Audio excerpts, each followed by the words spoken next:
سورہ بقرہ کی آخری آیت. اس آیت میں پہلے تو ایک بہت بڑی خوشخبری ہے، اور یہ قرآن مجید میں کئی دفعہ آیا یہ مضمون. لا یکلف اللہ نفسا الا وسعها. اللہ تعالیٰ ذمہ دار نہیں ٹھہرائے گا کسی بھی جان کو مگر اس کی وسعت کے مطابق. یعنی اللہ تعالیٰ کے ہاں سب کا حساب برابر نہیں ہوگا.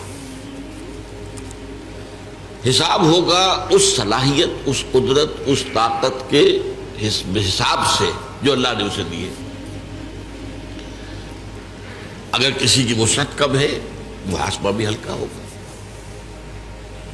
اگر وسعت زیادہ ہے، صلاحیت زیادہ ہے، ذہانت زیادہ ہے، جسمانی قدرت زیادہ ہے، قوت زیادہ ہے، تو اتنا ہی سخت حساب ہوگا. یہ بہت بڑی خوشخبری ہے. یعنی وہ جو دنیا کا قانون ہوتا ہے وہ یہ نہیں دیکھتا. اس نے چوری کی ہے سزا ملے گی. اب کس حال میں چوری کی ہے، کیا کیا ہے، کیا مجبوری تھی، دنیا کا قانون نہیں دیکھ سکتا اس کو. اللہ کا معاملہ یہ نہیں.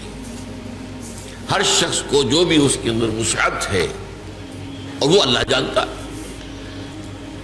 کسی شخص میں صرف 20 سیر بوجھ اٹھانے کی اللہ نے قوت رکھی تھی، اس نے 15 سیر بھی اٹھا لیا تو اللہ کامیاب قرار دے دے گا.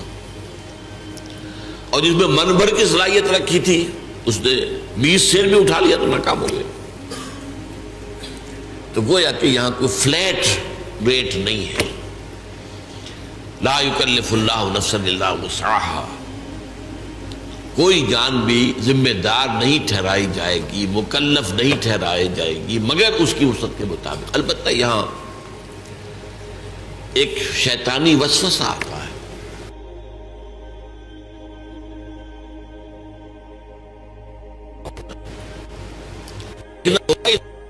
صلاحیت ظاہر ہو رہی ہے. اگر صلاحیت نہیں ہے تو دنیا میں بھی کامیابی نہیں ہونی چاہیے. دنیا میں تو آپ آگے سے آگے جا رہے ہیں اور دین کے لیے یہ کہہ دیں میرے اندر صلاحیت نہیں، یہ دھوکہ ہے. تو اللہ جانتا ہے کس میں کتنی صلاحیت رکھی، اس کے حساب سے ہوگا معاملہ. اپنی امکانی حد تک آدمی کر گزرے بس. اللہ تعالیٰ کے اللہ کو معلوم ہے حساب کتنا ہے، کتنا لینا ہے، کیا ہم نے دیا تھا، کتنی قوت، کتنی ذہانت، کتنی صلاحیت کتنی ہم نے دی تھی. لیکن اس شیطان کے دھوپے نہیں آنا چاہیے، بلکہ یہ دیکھا جائے گا اگر آپ دنیا میں کامیاب ہیں، آپ کی تجارت جو ہے پروان چڑھ رہی ہے، پھل پھول رہی ہے، یا اور آپ اپنے پیشے کے اندر ترقی کر رہے ہیں دن بدن، تو ظاہر بات ہے کہ صلاحیت ہے.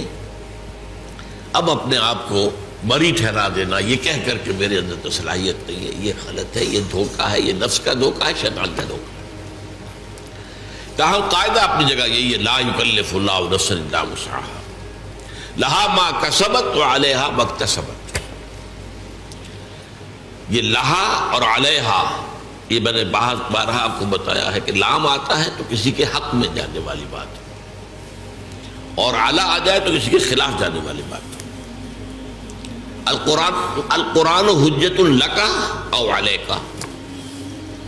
قرآن یا تو حجت اور دلیل ہے تمہارے حق میں یا تمہارے خلاف. اس پر چلو گے، اس پر عمل کرو گے تو وہ تمہارے حق میں گواہی دینے والا ہوگا، اللہ سے سفارش کرے گا تمہاری. اور اگر تم اس کے خلاف چلو گے تو وہ